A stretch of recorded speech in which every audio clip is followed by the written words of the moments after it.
মাগুরায় শিশু ধর্ষণের ঘটনায় অপরাধীদের দ্রুত শাস্তি দেওয়ার দাবি জানিয়েছে তার পরিবার ও গ্রামবাসী। তারা বলছেন, এই ঘটনার পর তাদের শিশু সন্তানদের একা কোথাও পাঠাতে সাহস পাচ্ছে না। সারাক্ষণই কাজ করছে উদ্বেগ আর উৎকণ্ঠা। এদিকে ধর্ষণের ঘটনায় দেশের বিভিন্ন জেলায় বিক্ষোভ অব্যাহত রয়েছে। প্রতিনিধিদের তথ্যছবিতে ডেস্ক রিপোর্ট। গত বৃহস্পতিবার বোনের বাড়িতে বেড়াতে গিয়ে ধর্ষণের শিকার হয় শিশুটি। এখনও রাজধানীর সিএমএইচে চিকিৎসাধীন। আর অভিযুক্ত 4 আসামি রয়েছে রিমান্ডে।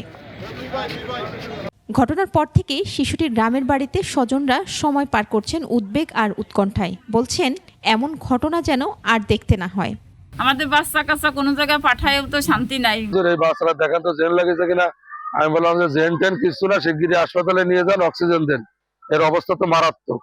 ওর সাথে যে ঘটনাগুলো করেছে, কাজগুলো আসলে মাইনে নেওয়ার মতো না। আর আমাদের নিজ নান্দলেরও বিরাট দুর্নাম। বোনের এই ঘটনার সাথে আমাদের শ্বশুর বাড়ির সবাই জড়িত।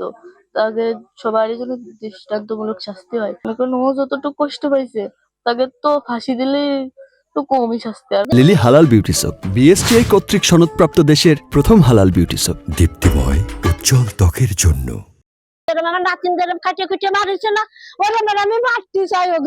ধর্ষকদের কঠোর শাস্তি চেয়ে এমন ঘটনার যেন পুনরাবৃত্তি না হয়, সেদিকে প্রশাসনের দৃষ্টান্তমূলক পদক্ষেপ চাইছেন এলাকাবাসী।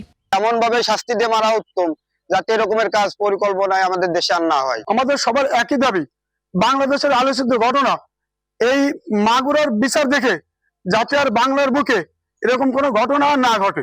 যারা তাদের সাহায্য করেছে, ঠিক আছে, তাদের সবাই বিচার আমরা চাই। ইউটিউব শেখের বিচার চাই। ওর লোক পুতিয়া পাথর দিয়ে আলো নিক্ষেপ করে মারি ফেলতে হবে। কেয়ারলেস মেডিকেল তাদের পাশে থাকবে, একটা হচ্ছে তার স্বাস্থ্য সেবা দেওয়ার জন্য। এদিকে ধর্ষণের ঘটনায় দেশের বিভিন্ন স্থানে বিক্ষোভ হচ্ছে।